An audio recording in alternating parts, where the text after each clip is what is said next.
Assalamualaikum warahmatullahi wabarakatuh, sahabatku, saudaraku semua. Semoga selalu dalam kesehatan dan dalam kasih sayang Allah. Amin ya Allah. Itu kasih sayang Allah itu luar biasa. Jadi kita doa itu nggak usah panjang. Doanya singkat-singkat aja, tapi maknanya dalam ya, mencakupi semua. Ya kalau sudah dalam bentuk kasih sayang Allah ya macam-macam, bisa rezeki, bisa kesehatan, ya apapun. Yang penting dalam bentuk kasih sayang Allah. Amin ya Allah. Makanya kalau didoain tuh cepat-cepat aminin. Mudah-mudahan, manalah kita tahu begitu kita bilang amin makbul ya kan. Jadi bagi saudaraku, sahabatku, ini ada sebuah pertanyaan, kita mau bagi-bagi cerita lagi, bagi-bagi pengalaman ya, bagi-bagi pengetahuan. Mudah-mudahan bisa diambil manfaatnya. Amin ya Allah. Jadi ada sebuah pertanyaan dari Ibu Listantina. Kalau di dalam hati ada yang bicara seperti mengajarkan tentang kebesaran Allah, pokoknya semua tentang Allah Subhanahu wa Ta'ala, tentang Allah aja yang dibahas, apa itu namanya? Dia bertanya. Ketika kita emosi berlebihan seperti ada yang melarang. Ketika lagi ada masalah seperti ada yang menyuruh tenang. Pas sudah tenang pasti ketemu solusinya, kayak ngerti dengan sendirinya gitu. Jadi begini, apa yang didapatkan oleh Ibu Listantina itu namanya ilham ya. Semua manusia itu diilhamkan oleh Allah, baik dia paham ataupun dia nggak paham, baik dia ngerti ataupun dia nggak ngerti ya. Cuman terkadang banyak kita karena nggak pernah mempelajari, nggak pernah mendalami, sehingga sering dapat tapi nggak ngerti. Sering kita dapatkan ilham-ilham Allah itu, tapi kita nggak paham bahwa itu bentuknya ilham. Makanya di sini kita belajar mengenal, belajar apa ya, mengolah wilayah rasa kita, wilayah kesadaran kita, agar kita lebih peka pada bisikan-bisikan goib ya. Bisikan goib ini banyak macam, bisa dari Allah, bisa dari setan. Nah, jadi jangan sampai ketika ada yang nyuruh, bang, di dalam diri saya, dalam hati saya kayak ada yang ngomong, bang, suruh ini, suruh itu, kita langsung bilang itu Allah. Enggak semuanya Allah ya. Bisa juga setan ngomong ya. Selama ini banyak orang dibisikin setan tapi dia nggak paham. Sama juga orang dibisikin ilham tapi nggak paham ilham. Dibisikin setan tapi nggak paham itu godaan setan. Apapun yang kita kerjakan dalam hidup ini sejatinya melalui bisikan ya. Nggak ada orang melakukan sesuatu kalau nggak ada bisikan. Pasti ada bisikan itu dari dalam diri. Nah, mengenai bisikan-bisikan di dalam diri ini harus kita selami lagi lebih dalam, sejatinya dari siapa. Disinilah kita belajar mengenal ya. Siapa yang mengenali diri maka akan mengenal Allah. Diri dulu kita kenali ya. Jadi bagi saudaraku, sahabatku, penting belajar mengenal diri, biar apapun yang di dalam diri kita kenal. Ini dari siapa ya. Nah, apa itu, bang, buktinya bahwa yang Abang Andi bilang itu ilham dari Allah? Ya kita buka di Quran surat Asy-Syura ayat 51. Coba buka situ. Pelajari ya. Di situ berbunyi, dan tidak ada bagi seorang manusia pun bahwa Allah berkata-kata dengan dia kecuali dengan perantara wahyu.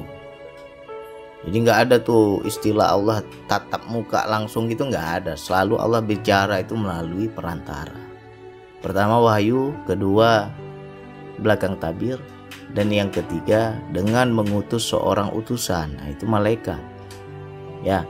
Lalu diwahyukan kepadanya dengan seizinnya apa yang dia kehendaki. Sesungguhnya dia maha tinggi lagi maha bijaksana. Itu kata Allah. Ya. Jadi bukankah wahyu itu Bang hanya untuk para nabi dan rasul Bang? Bagaimana kita manusia biasa Bang? Nah, kalau kita manusia biasa itu ilham namanya, bukan wahyu.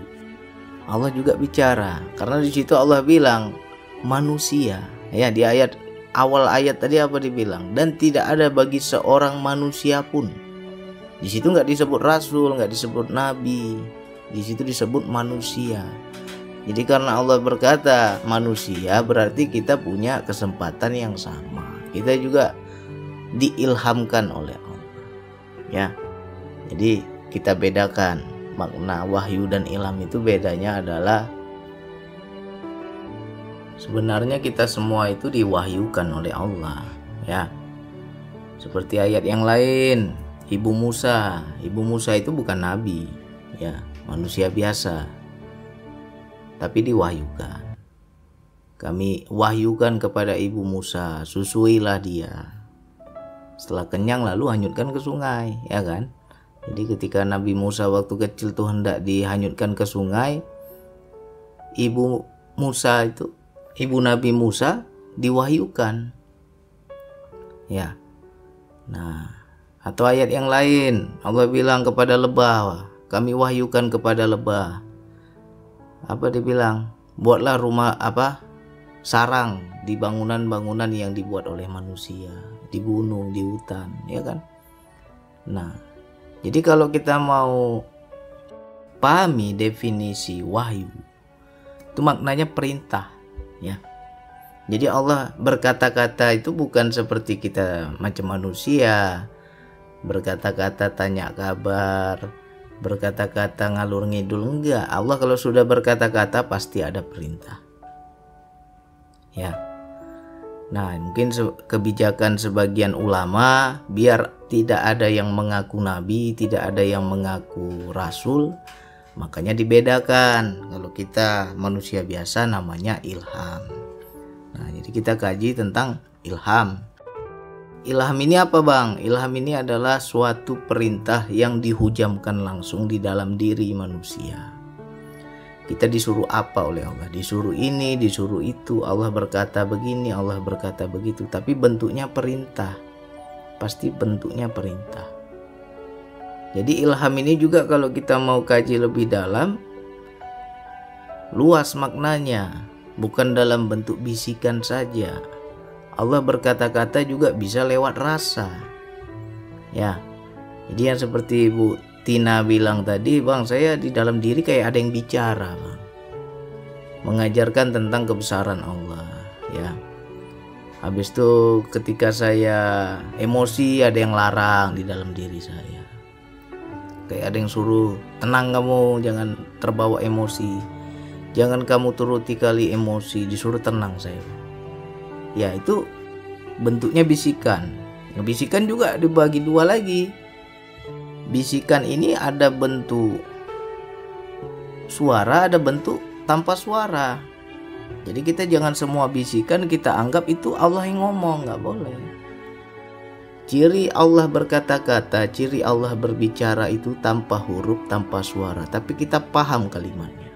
Ya, seperti ada yang mengajarkan Bang, ada yang bicara Bang di dalam diri saya Bang.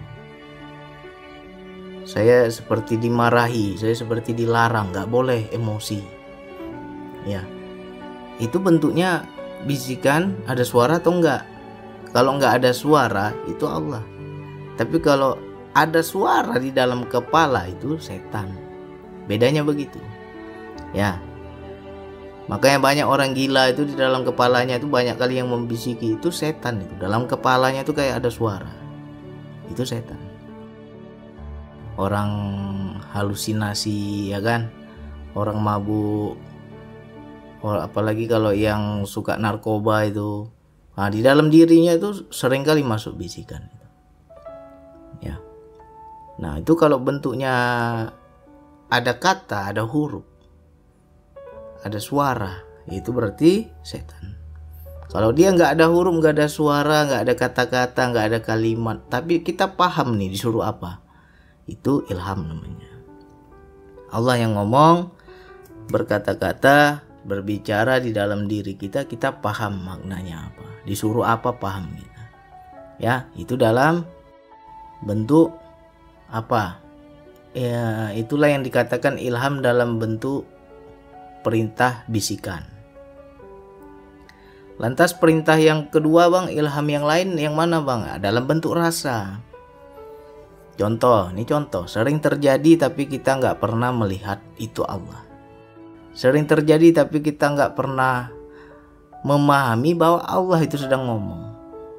Ya contoh apa? Dikasih rasa lapar oleh Allah. Ketika perut lapar, di situ kita nggak usah lah kita dengar ini dengar itu, nggak ada tuh bisikan-bisikan, tapi langsung paham kita, oh berarti perintahnya makan. Akhirnya dengan rasa lapar itu kita terdorong untuk mencari makan. Pergi kita ke dapur, kita ambil makanan, makan kita. Itu padahal Allah yang berbicara, itu padahal ilham dari Allah. Cuman karena sering terjadi kita nggak paham. Ya. Apalagi dikasih mules, sakit perut kita. Apa perintahnya? Ke toilet. Ya. Itu juga ilham. Jadi ilham dalam bentuk rasa. Biasanya ilham dalam bentuk rasa ini ya, kalau yang umum-umum semua orang juga ngerti bang, ya kan? Nah, bagaimana rasa yang betul-betul itu spesial ya? Yaitu kita olah rasa lah baru kita paham. Ya, latih dulu kesadaran jiwa kita baru kita paham wilayah rasa. Ya. Lalu yang bisikan bang, saya seperti diajarkan ini, diajarkan itu, disuruh ini, disuruh itu, ya makanya harus kenali diri kita, olah spiritual kita, olah jiwa kita, batin kita, sehingga kalam-kalam bahasa-bahasa yang batin juga kita bisa dengar, kita bisa paham, bisa ngerti. Ya. Nah, jadi orang yang belajar hakikat makrifat, orang yang belajar olah rasa, orang yang belajar wilayah batin ya. Kebanyakan ahli-ahli zikir, orang yang banyak zikir itu kepekaan batinnya aktif. Kesadaran jiwanya peka ya. Sehingga ketika Allah mengilhamkan kepada dirinya, dia langsung ngerti, langsung paham. Enak kalau kita hidup ini sudah bisa mengerti, memahami bahwa Allah lah yang bicara. Allah yang berbicara. Jadi mengenai ayat tadi, kalau kita mau kupas, mau kaji lagi, di situ kan dibilang bang ada di sebalik tabir. Itu yang bagaimana bang? Ya, Allah berbicara perantara wahyu. Ya, wahyu itu ada dua ya, ada dalam bentuk bisikan, ada dalam bentuk rasa. Yang bisikan yang seperti Bu Tina tadi, bang di dalam diri kayak ada ngomong, itu namanya bisikan. Tapi bisikannya nggak ada suara. Yang kedua, Allah memberikan ilham berbicara dan berkata-kata melalui rasa. Ya. Nah, itu juga nggak ada huruf, nggak ada suara, itu rasa itu. Lalu yang dibilang di sebalik tabir bagaimana bang? Di sebalik tabir ini kita bisa memandang alam semesta ini. Ya. Mata zohir memandang apa? Memandang makhluk, mata hati kita, mata batin kita, mata jiwa kita memandang Allah. Ya, apapun dalam gerak-gerik hidup ini kita baca Allah. Nah, contohnya aja lah. Contohnya aja begini. Ini sering kejadian tapi orang nggak paham ini. Ya, kita lagi jalan ini, tiba-tiba ada orang kecelakaan di tengah jalan itu. Ada dua orang anak gadis kecelakaan, motornya hancur, kakinya patah, tergeletak dia di tengah jalan. Kita kan langsung melihat itu, kita memandang. Begitu kita memandang, kita nggak ada pikir lagi tuh. Langsung dalam diri kita seperti ada yang ngomong, bantu dia, tolong dia, selamatkan dia. Ya kan? Kenapa muncul rasa iba? Kenapa muncul rasa kasihan? Kenapa muncul rasa simpati kita hendak menolong? Itu sejatinya Allah berbicara melalui sebalik tabir, ya. Itu sebalik tabir namanya. Mata kita memandang makhluk, Tapi sejatinya hati kita itu Allah yang perintahkan. Dikasihlah rasa iba itu, dikasih. Jadi kalau dibilang hakikat rasa itu semuanya dari Allah sebenarnya, ya. Sebenarnya dari Allah itu kalau yang murni. Itu yang dibilang orang nurani, ya. Bisa juga bahasa lain nurani. Nurani itu pancaran nur Allah yang betul-betul Allah hujamkan kepada diri kita, dan kita bisa paham mana benar, mana salah, mana yang seharusnya aku lakukan, mana yang tidak boleh aku lakukan, ya. Nah, jadi di sini sama halnya seperti nafsu. Pernah nggak teman-teman mendengar nafsu itu berbisik, berkata-kata, menyuruh diri kita, memerintahkan diri kita, tapi dia bicara? Hah? Pernah nggak kita mendengar bisikan nafsu? Bisa nggak kita pahami? Macam mana kita mau paham? Kita kenal aja enggak, ya kan? Padahal itu ada kalimat, ada kata-kata, ada suara, ada huruf sebenarnya. Cuman kita nggak paham, ya. Contoh tadi seperti marah. Marah itu nggak mungkin tiba-tiba asal marah, pasti ada yang memancing. Dipancing dulu amarah, baru amarah itu muncul, ya. Nah, ketika muncul amarah itu, apakah orang itu langsung marah? Nggak marah, dibisikin dulu sama nafsu, baru marah, ya. Jadi kita ini gerak-geri hidup kita, kalau kita mau kaji, kita telusuri, kita pahami, mau baik, mau jahat, mau benar, mau salah, semua itu ikut bisikan sebenarnya. Hidup ini pasti ikut bisikan, ya. Contoh, tetangga beli mobil baru, kita mobil aja belum punya, dia mobilnya yang kemarin belum rusak, udah ganti baru lagi, udah tambah lagi mobilnya 2 biji. Tiba-tiba begitu mata memandang, hati kita ngomong, dalam hati itu ngomong, enak kali si fulan ya, dari mana duitnya itu ya. Nah, itu dalam diri ngomong itu, enak kali si fulan itu, uangnya dari mana ya, kemarin baru beli mobil ini, udah beli lagi mobil satu, apa korupsi lakinya ya. Nah, di situ bisikan-bisikan nafsu, bisikan-bisikan setan yang menghujam diri kita, tapi kita nggak paham. Ketika kita sudah melihat dengan mata, disitulah baru timbul bisikan, ya. Jadi sebenarnya pintu masuk dosa itu dari mata. Mata ini hati-hati. Apapun yang dipandang oleh mata, hati berbicara, ya.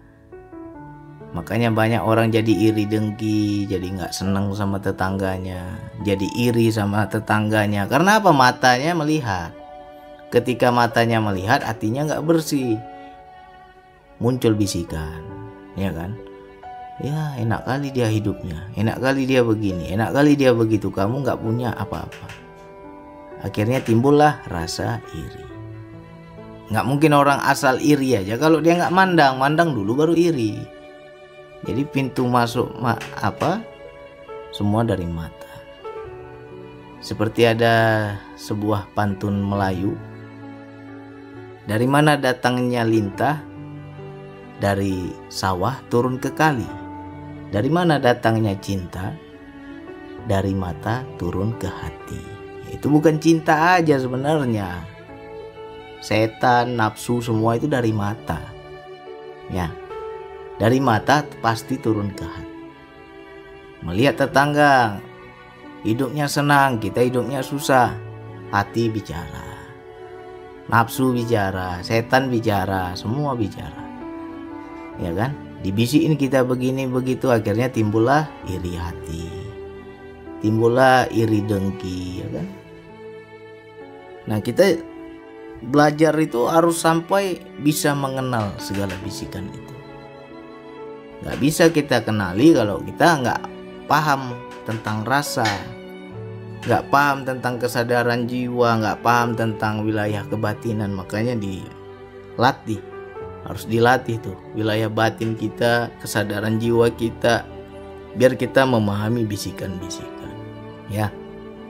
Jadi untuk saudaraku, untuk sahabatku, ketika di dalam diri banyak bisikan, banyak yang bercerita, kita harus memakai akal sehat.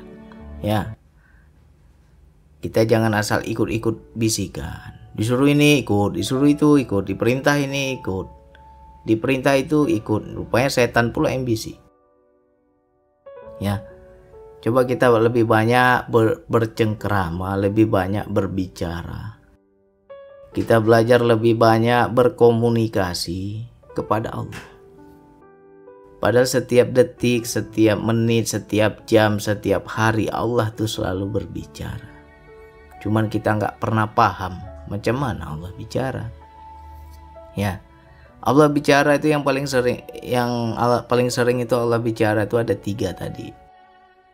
Yang pertama dihujam langsung lewat hati kita, kolbu kita. Kita paham perintahnya. Seperti ada yang ngomong ini bang, disuruh ini, disuruh itu. Nah, ketika kita lakukan, kita dalam kebenaran. Yang kedua lewat rasa.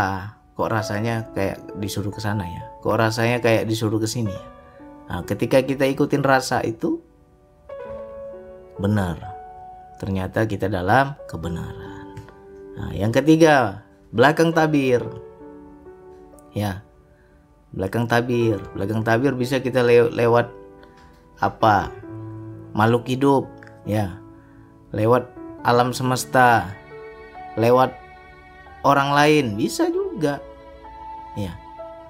Habis itu di ayat yang tadi kan dibilang atau Allah wahyukan kepada seorang utusan, ya.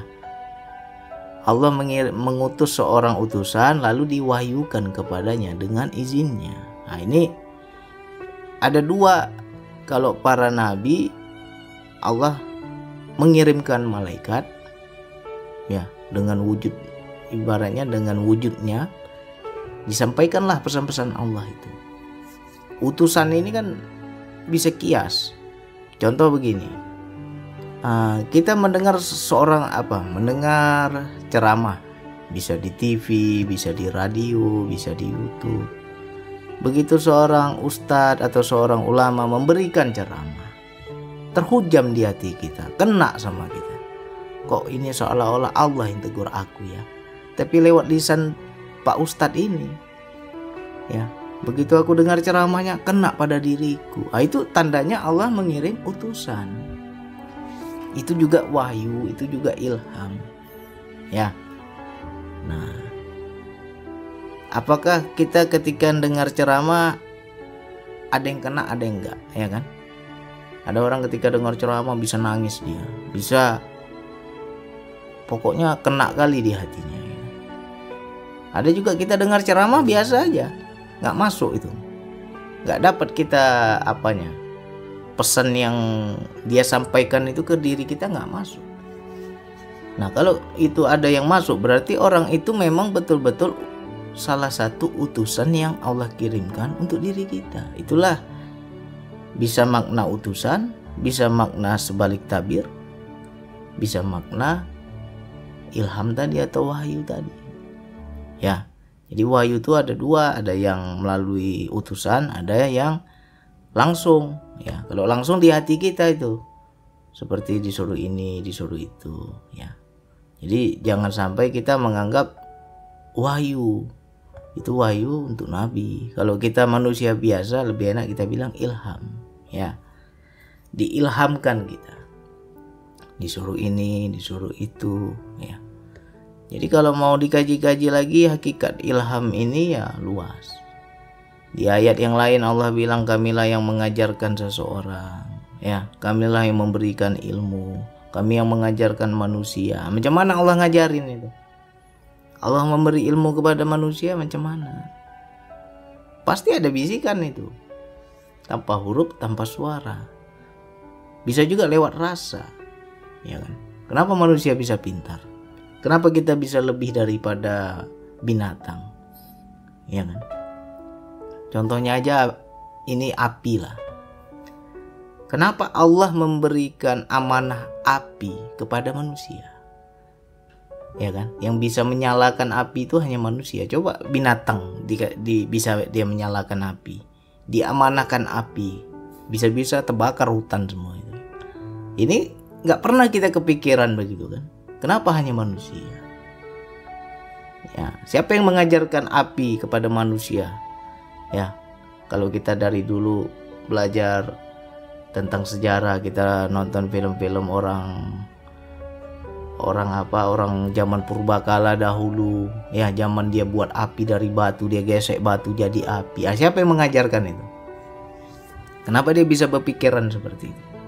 Kenapa dia bisa tahu itu bisa jadi api?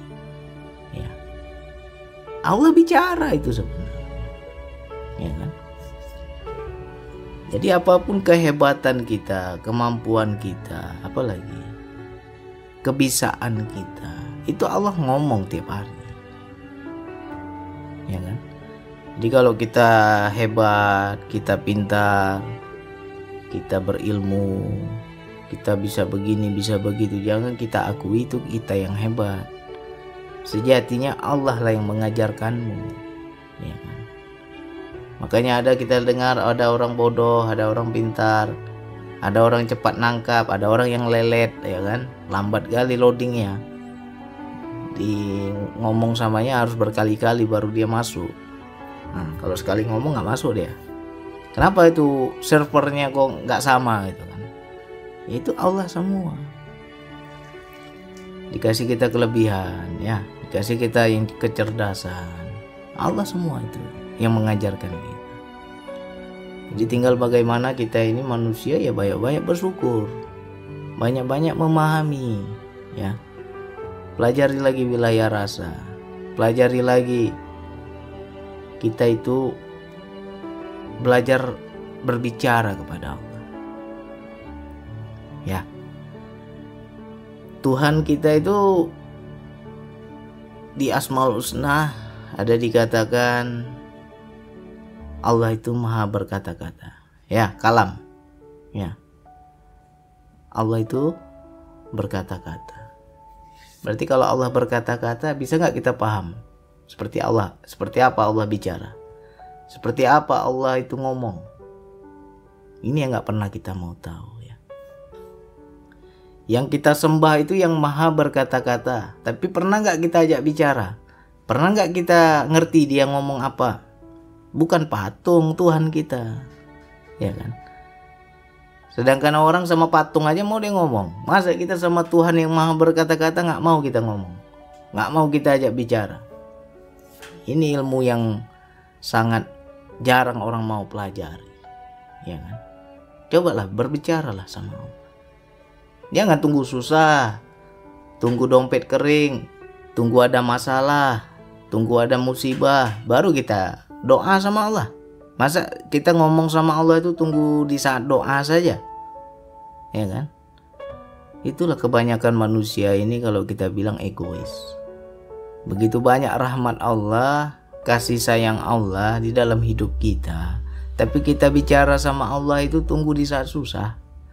Susah kita baru kita doa, ya Allah aku susah, murahkan rezekiku, lancarkan usahaku, begini begitu. Giliran gak ada masalah, mana pernah kita ajak ngomong Allah itu. Padahal tiap hari dia bicara itu. Pernah gak kita dengar dia bicara? Pernah gak kita pahami apa kalamnya? Gak pernah kan? Makanya belajar, kita pelajari ini, berbicara kepada Allah. Segala sesuatu, ya Allah aku mau begini, langkah apa yang harus aku ambil ya Allah, boleh atau tidak ya Allah. Pernah gak kita seperti itu? Sangat sedikit orang yang begitu, ya kan? Ya Allah aku mau bertandang ini, atau aku mau datangi saudaraku, aku mau datangi rumahnya, mau bertamu ke rumah saudaraku ya Allah, kira-kira boleh nggak ya Allah? Pernah nggak kayak gitu kita? Kalau kita mau bertamu ya main bertamu aja, mana pernah kita tanya? Ya, kalau kita benar-benar bisa memahami bahasa rasa, bisa memahami ilham, bisa memahami kalam-kalam Allah, ya kan? Pasti itu ada tanda dari Allah. Ya Allah aku mau bertamu ke rumah saudaraku ya Allah, boleh nggak ya Allah? Kalau nggak boleh itu ada rasa itu berat dibuatnya gitu. Nggak, ya saya udah pernah saya tes itu. Istri ajak ke rumah paman saya, ayo kita bertamu ke sana. Saya bilang, Allah larang, nggak boleh. Saya bilang, kau macam betul aja, macam apa aja katanya. Masa itu Allah ngomong nggak boleh? Iya, katanya di rumah aja, nggak boleh keluar. Nggak usah ke sana kita, besoklah kita ke sana, ya kan? Akhirnya merajuk. Ya, daripada merajuk mukanya petak-petak, ya kita turutin juga kan, pergilah ke sana. Begitu kita ke sana, benar orang yang bersangkutan nggak ada di rumah. Itu tandanya Allah sudah ngomong tadi. Ketika kita menolak perintahnya, pasti kita kecewa. Ya, nah, coba segala sesuatu apapun yang hendak kita lakukan, tanya dulu sama Allah. Ya Allah, aku mau begini, aku mau begitu. Pasti turun itu ilham. Jadi ilham itu sebenarnya setiap keadaan. Nggak mesti kita harus ke gunung cari ilham. Nggak mesti kita harus semendi cari ilham. Enggak. Dalam setiap gerak-gerik hidup kita itu ilham itu selalu turun. Selalu ada. Ya kan? Mungkin sering kejadian tapi kita nggak pernah paham bahwa itu ilham. Contoh, kita cari alamat aja. Kita mau cari rumah sahabat kita. Datang kita dikasih alamatnya. Keliling-keliling kita kan cari alamatnya, masuk mana ya gangnya ya. Pasti ada perintah tuh, kamu ke kanan aja, nanti udah kanan kamu lurus aja terus. Ada itu yang menuntun di diri kita. Akhirnya ketemu itu, ya kan? Siapa yang ngomong itu? Cuman kita nggak paham bahwa itu semuanya dari Allah, ya, semua dari Allah. Sering kejadian tapi kita nggak paham itu ilham sebenarnya, ya. Misalkan kita hendak melakukan sesuatu, bagaimana ya? Bertanya-tanya kita, muncul ide. Ide itu juga sama dengan ilham sebenarnya. Ya, kalau bahasa Indonesia ide, gagasan. Kita tahu apa yang harus kita lakukan, mana yang terbaik yang kita lakukan. Ya. Nah, jadi beruntunglah bagi orang-orang yang bisa memahami kalam-kalam di dalam diri, bisa memahami suara-suara di dalam diri. Tapi kita harus jeli juga, jangan kita anggap semua bisikan itu Allah. Ya, apa bang, kalau tandanya bang, kita mau tahu ini ilham atau bisikan setan bang? Kalau ilham tidak ada keraguan, itu aja. Disuruh A, ya udah kita lakukan. A, benar terjadi. Disuruh B, benar. Disuruh C, benar. Kalau kita turun perintah kita masih ragu, benar nggak nih ya, ke kiri apa ke kanan ya, aku diam aja atau bergerak ya, nggak tahu kita. Kalau masih ragu-ragu itu setan, ya. Kalau betul itu dari Allah, betul-betul dihujam langsung di hati kita, kita langsung yakin, ya.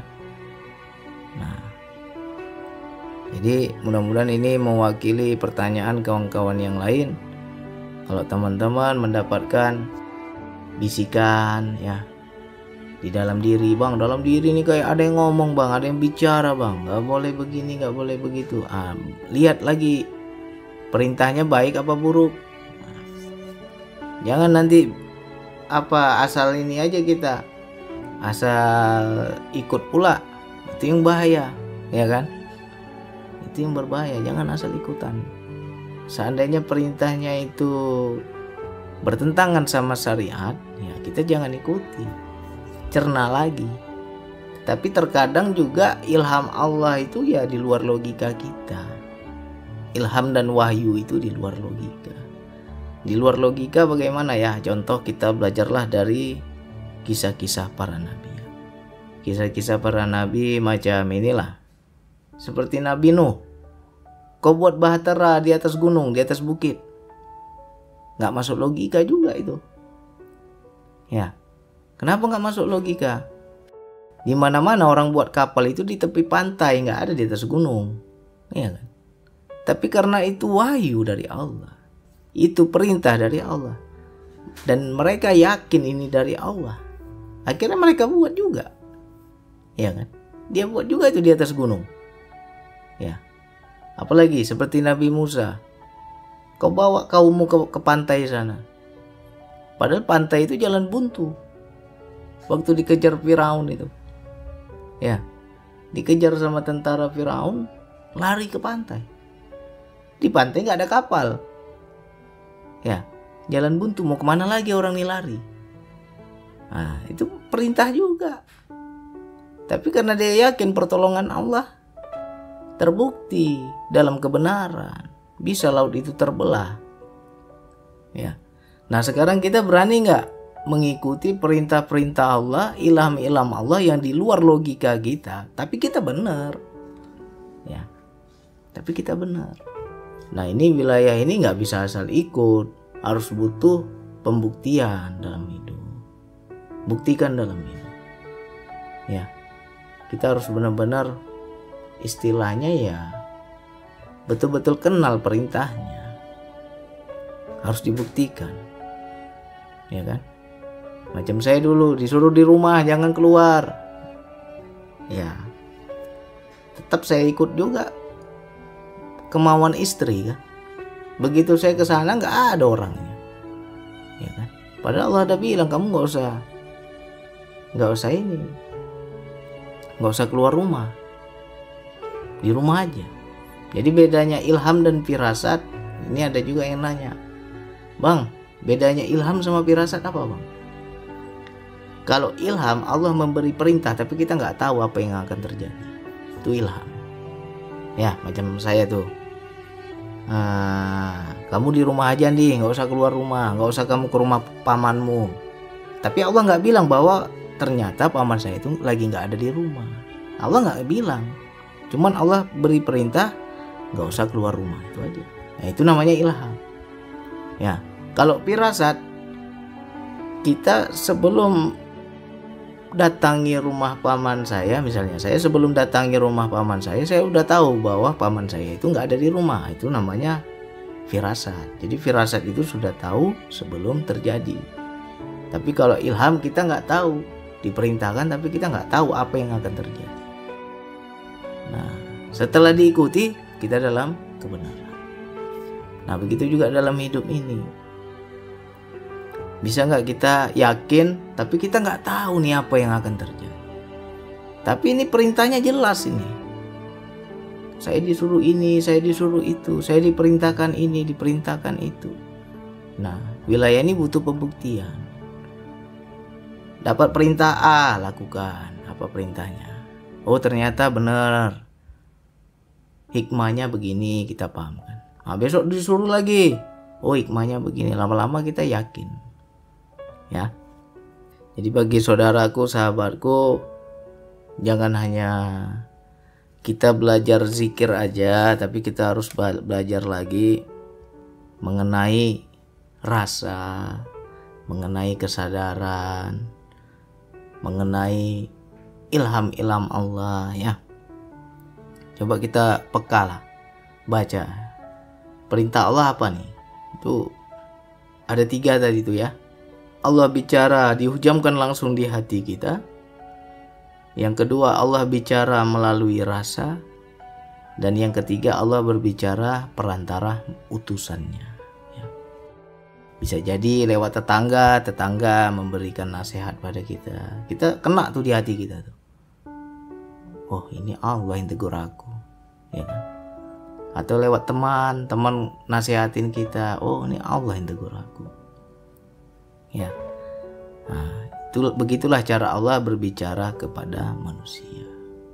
Nah, coba yang nomor 1 itu yang harus kita pelajari lagi. Allah berbicara langsung dihujamkan di hati. Seperti ada bisikan, seperti ada yang ngomong, seperti ada yang memerintahkan, disuruh ini, disuruh itu. Nah, tapi itu jangan langsung main ikut aja ya. Ini arahnya bagaimana ini? Ini betul nggak nih? Nah, kita harus sering-sering pembuktian. Nanti kita akan paham. Oke, hanya itu yang bisa saya sampaikan. Wassalamualaikum warahmatullahi wabarakatuh.